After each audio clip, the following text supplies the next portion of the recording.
Hello everyone, welcome back to my channel Study with RT and today our topic is English Pedagogy। आज हमारी English pedagogy की class number 3 है। इससे पहले हम दो क्लास डाल चुके हैं, तो अगर आपने वो नहीं देखी हो तो एक बार उन क्लास को ज़रूर चेक करिए। उन क्लास की जो लिंक है, यानी क्लास फर्स्ट और क्लास सेकंड की जो लिंक है, मैं इसी वीडियो के डिस्क्रिप्शन बॉक्स में डाल दूँगी, तो आप वहाँ से जाकर उन्हें चेक कर सकते हैं। तो चलिए अपने टॉपिक को स्टार्ट करते हैं। तो हमारा आज का जो टॉपिक रहने वाला है वो है मेथड्स ऑफ टॉक, यानी लैंग्वेज के मेथड्स। तो सबसे फर्स्ट है आपका ग्रामर ट्रांसलेशन मेथड। जो ग्रामर ट्रांसलेशन मेथड है उसमें क्या होता है कि it is one of the oldest method of teaching English in India, यानी इंडिया में इंग्लिश टीचिंग के लिए सबसे ओल्डेस्ट पुराना मेथड है। And it is also known as classical traditional method. इसको क्लासिकल और ट्रेडिशनल मेथड के नाम से भी जाना जाता है। Classes are taught in the mother tongue with little active use of target language, यानी इसमें आपकी जो टारगेट लैंग्वेज है उसका तो इसमें ना जो मदर टंग लैंग्वेज है उसका भरपूर प्रयोग किया गया है। टारगेट लैंग्वेज को मद्देनज़र रखते हैं। टारगेट लैंग्वेज या फिर टारगेट मेथड क्या होता है, सबसे पहले आप टारगेट लैंग्वेज के बारे में देखिए। जो टारगेट लैंग्वेज वो होती है जिसको हम पढ़ना चाहते हैं, जैसे कि इंग्लिश है। इंग्लिश हमारी टारगेट लैंग्वेज है और हम किसके माध्यम से उसे पढ़ते हैं, हिंदी के माध्यम से। तो यहाँ पे टारगेट लैंग्वेज वो होती है जिसको हम पढ़ते हैं, और मीडियम क्या होता है कि जिस लैंग्वेज के थ्रू हम उसे पढ़ते हैं। अब हम इंग्लिश, हम हिंदी के थ्रू तो पढ़ते हैं कि पहले हमने इंग्लिश का कोई सेंटेंस पढ़ा, फिर उसके हमने हिंदी में ट्रांसलेट किया। तो वो क्या है कि हम टारगेट मेथड को पढ़ रहे हैं with the help of Hindi language. Then second next पर चलते हैं। और जो आपका इंग्लिश जो ग्रामर ट्रांसलेशन मेथड है उसमें क्या होता है, उसमें आपकी रीडिंग और ग्रामर को ज़्यादा महत्व दिया जाता है। अकॉर्डिंग टू इंग्लिश कम्युनिकेशन को इतना महत्व नहीं दिया जाता। जो हिंदी मीडियम के बच्चे होते हैं इसीलिए उन्हें इंग्लिश कम्युनिकेशन में काफ़ी प्रॉब्लम आती है, क्योंकि उन्हें ट्रांसलेशन करके पढ़ाया जाता है, उन्हें समझाया नहीं जाता, उन्हें एक रूल के थ्रू ट्रांसलेट करना सिखाया जाता है। तो उस वजह से उन्हें जो इंग्लिश कम्युनिकेशन है उसमें करने में थोड़ी सी दिक्कत आती है। अब हम इसकी लिमिटेशन पढ़ेंगे कि इसकी क्या क्या लिमिटेशन है, क्या क्या कमियां हैं। The major limitation of this approach is the neglect of spoken language and natural speech. इसकी जो मेजर लिमिटेशन है वो ये है कि इसमें जो स्पोकन लैंग्वेज है उसको एकदम से नेगलेक्ट कर दिया गया। Even through the learners become proficient in reading and writing the target language that can not often negotiate a simple communicative encounter. इसमें क्या किया गया कि जो आपकी रीडिंग एंड राइटिंग थी उसको थोड़ा सा महत्व दिया गया ज़्यादा, और जो कम्युनिकेटिव स्किल्स थी उसको एकदम से नेगलेक्ट कर दिया गया। अब बात करते हैं, lot of emphasis is laid on accuracy of content, यानी जो एक्यूरेट करने के सीखा जाए, मतलब कि गलतियाँ कम होगी, क्योंकि एक्यूरेसी में हमें से सिखाया गया। ये क्या है, इसकी लिमिटेशन है। मच ऑफ वोकेबलरी स्टॉक, इसमें क्या होता है कि आपकी वोकेबलरी अच्छी हो जाएगी। अगर आपने ट्रांसलेशन मेथड से कुछ सीखा है तो आपकी जो वोकेबलरी है वो काफ़ी अच्छी हो जाएगी।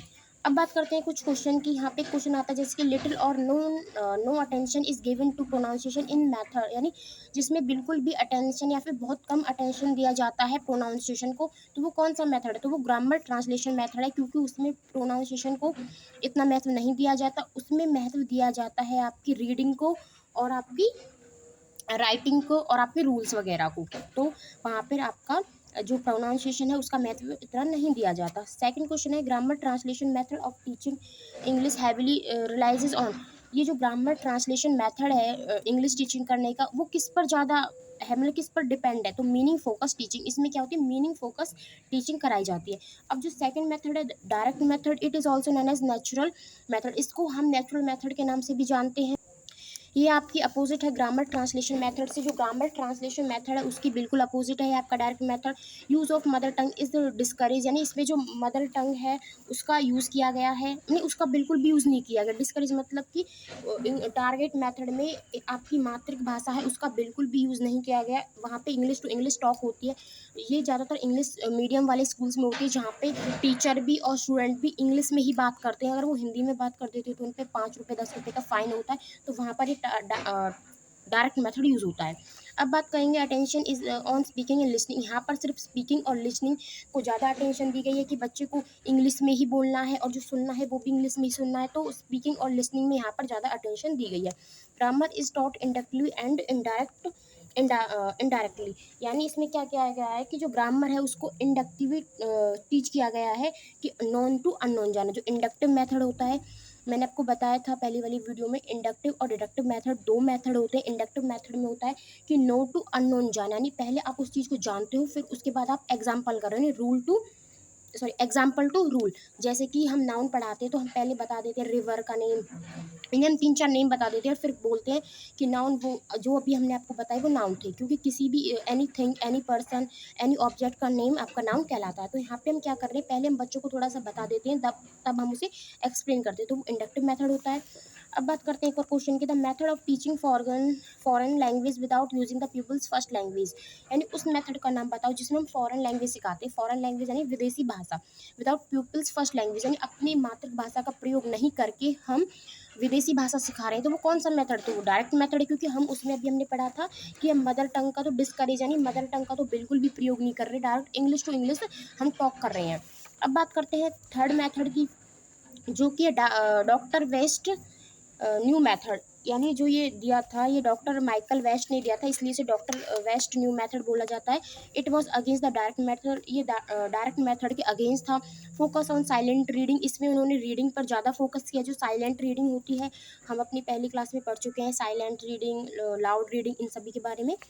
It favours of mother tongue, यानी ये मदर टंग, ये जो मातृभाषा है उसके फेवर में थी। It ignore the skill of listening, speaking and writing, इसने जो लिसनिंग, स्पीकिंग और राइटिंग वाली स्किल्स है उसको इग्नोर किया, सिर्फ एक स्किल्स रखी, वो थी आपकी रीडिंग।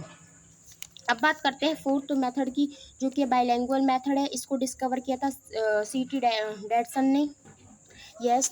अब नेक्स्ट जो पॉइंट है, the help of mother tongue is also taken her along with the target language, यानी टारगेट लैंग्वेज को सीखने के लिए यहाँ पर हमने मदर टंग की हेल्प ली, यानी मातृभाषा का हमने प्रयोग करके टारगेट मेथड को सीखा है।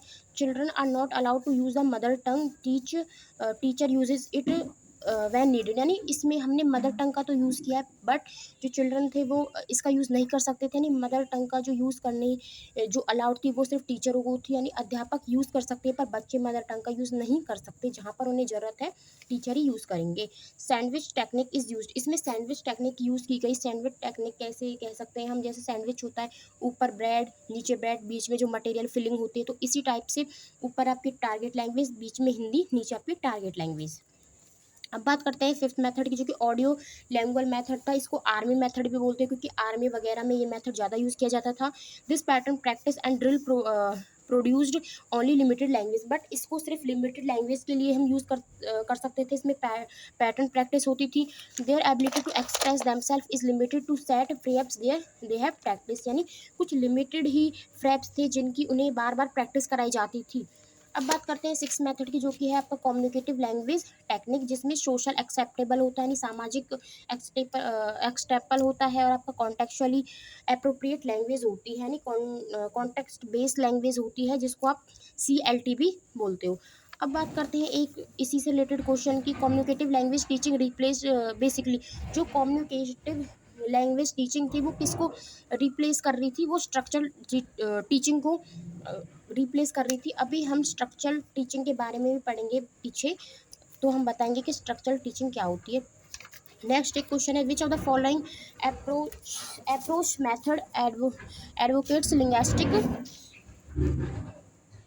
लिंग्विस्टिक, पता नहीं आज मेरी वीडियो बनेगी नहीं बनेगी, आपको शोर तो नहीं आ रहा, क्योंकि बैकग्राउंड शोर इतना ज़्यादा हो रहा है कि मुझे बार बार वीडियो स्टॉप करनी पड़ रही है, और मेरी ना जो स्पीड है मैं इसी वजह से इंक्रीज़ कर रही हूँ कि ज़्यादा ना बढ़े और आपका जल्दी से टॉपिक हो जाए, बहुत ज़्यादा शोर आ रहा है मुझे।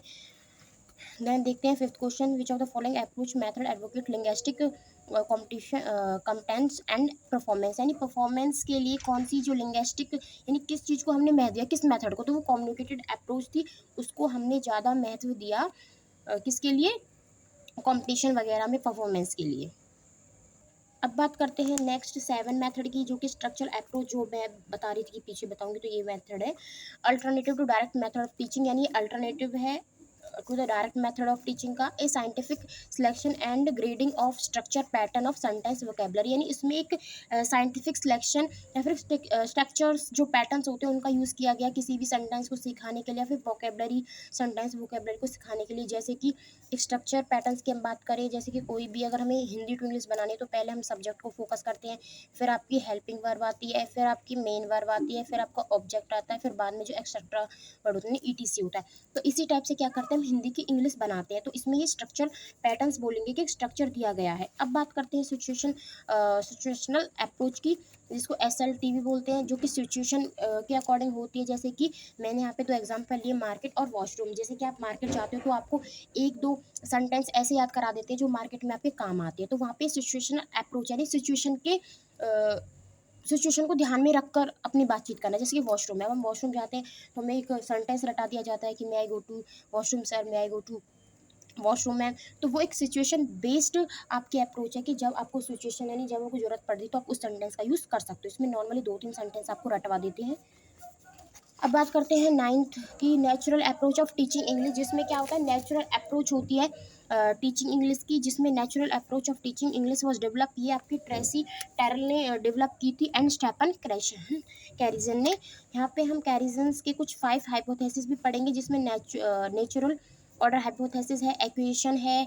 नेचुरल ऑर्डर में वही है प्राकृतिक रूप से एक्वेशन, और लर्निंग हाइपोथेसिस यानी एक्वेशन यानी अर्जन करना, लर्निंग पढ़ना, अधिगम करना। तो इसमें एक्वेशन यानी अर्जन करने को ज़्यादा महत्व दिया है। मॉनिटर हाइपोथेसिस है, यानी मॉनिटर हाइपोथेसिस का मतलब है कि अगर हम कोई गलत चीज़ पढ़ लेते हैं तो फिर यानी गलत हम बोल देते हैं या फिर हम गलत प्रोनाउंसिएशन कर देते हैं, तो बाद में हमें थोड़ा सा हमारा जो माइंड है वो हमें कहता है नहीं ये वर्ड नहीं था, ये वर्ड था। वो मॉनिटर हाइपोथेसिस बोल सकते हैं। इनपुट हाइपोथेसिस का मतलब जब टीचर बच्चे को कुछ देता है तो वो उसे थोड़ा सा बढ़कर देगा, उस पर जो आता है वो उसे नहीं बताएगा, थोड़ा सा हट के उसे बताएगा। Affective filter hypothesis. तो ये 5 हाइपोथेसिस थी जो उन्होंने दी थी। यस, तो ये आपका लास्ट टॉपिक है। अगर आपको मेरी स्पीड ज़्यादा लग रही हो तो सॉरी, आप थोड़ा सा सेटिंग में जाकर एडजस्ट कर सकते हैं, क्योंकि मुझे खुद अपनी स्पीड ज़्यादा लग रही है। और मेरी स्पीड इसलिए ज़्यादा है क्योंकि बैकग्राउंड में बहुत शोर आ रहा है। अगर मैंने अपनी स्पीड ज़्यादा नहीं करी तो ये टॉपिक थोड़ा सा और खिंच जाएगा, और मैं नहीं चाहती कि फिर आपको कोई सी भी डिस्टर्बेंस हो, आप वीडियो को सुनो तो आपको बैकग्राउंड जो साउंड है वो ज़्यादा आई। मैंने बैकग्राउंड म्यूज़िक बोला था क्या अभी? म्यूज़िक नहीं आ रही, साउंड आ रही है बहुत इरिटेट करने वाली, इसलिए मैं जल्दी जल्दी पढ़ा रही हूँ। अब बात करते हैं कुछ इंपॉर्टेंस पॉइंट की। जैसे कि यहाँ पे मेथड है, फोकस है और कैरेक्टरिस्टिक्स है। तो कौन कौन से मेथड थे, किस किस पर फोकस किया गया था, उनकी क्या कैरेक्टरिस्टिक्स हैं, क्या विशेषताएं थी। तो एक तो ग्रामर ट्रांसलेशन था, जिसमें रिटन लिटरेसी टेक्स्ट है, जिसमें रिटन ज़्यादा हमने फोकस किया था, रिटन पे। Translate from English into your native language, यानी इंग्लिश को अपनी मातृभाषा या फिर अपनी जो आप बचपन से पढ़ते आ रहे हो उस लैंग्वेज में कन्वर्ट करना था, ट्रांसलेट करना था। डायरेक्ट मेथड में क्या था, इसको हम नेचुरल मेथड भी कहेंगे, जिसमें एवरीडे स्पोकन लैंग्वेज है, जिसमें आप एवरीडे जो भी आप लैंग्वेज स्पोकन करते हो एवरीडे रोजाना, वो था। इसमें क्या गया था कि जो स्टूडेंट्स हैं उनको एक डायरेक्टली इंग्लिश पढ़ाई जाए, यानी उनको इंग्लिश का अगर उन पे कोई सेंटेंस नहीं आ रहा है, इंग्लिश का सेंटेंस है, तो उसे इंग्लिश में ही बताएं, हिंदी का बिल्कुल यूज़ नहीं करें। अगर हिंदी यूज़ कर सकते हैं तो सिर्फ टीचर्स यूज़ कर सकते हैं, बच्चे कोई भी इंग्लिश यूज़ नहीं कर सकता, जो कि बड़े स्कूलों में होती है, जो इंग्लिश मीडियम वाले स्कूलों में होती है। हिंदी मीडियम वाले स्कूलों में नहीं होता डायरेक्ट मेथड। अब बात करते हैं ऑडियो लैंग्वेज मेथड की, जिसमें सेंटेंस साउंड के पैटर्न्स के थ्रू बताते थे, यानी में कुछ पैटर्न्स लगता था, जिसको हम आर्मी मेथड भी बोलते हैं। Listening and speaking drills are pattern, यानी जो लिसनिंग और स्पीकिंग स्किल्स थी वो पैटर्न के साथ प्रैक्टिस की गई थी, और वो भी ओनली इंग्लिश में थी। आई होप आपको ये वीडियो समझ में आई होगी, आपके लिए हेल्पफुल रही होगी। एंड आपको वीडियो पसंद आई तो वीडियो को लाइक करना, और कमेंट भी कर सकते हो आप, जहाँ पर भी आपको लगे कि मुझे थोड़ा सा इम्प्रूव करने की ज़रूरत है तो आप मुझे बता सकते हो, क्योंकि मिस्टेक्स यू मेक्स बेटर, क्योंकि जो आपकी गलतियां हैं वही आपको अच्छा बनाती हैं। And thank you for watching, bye.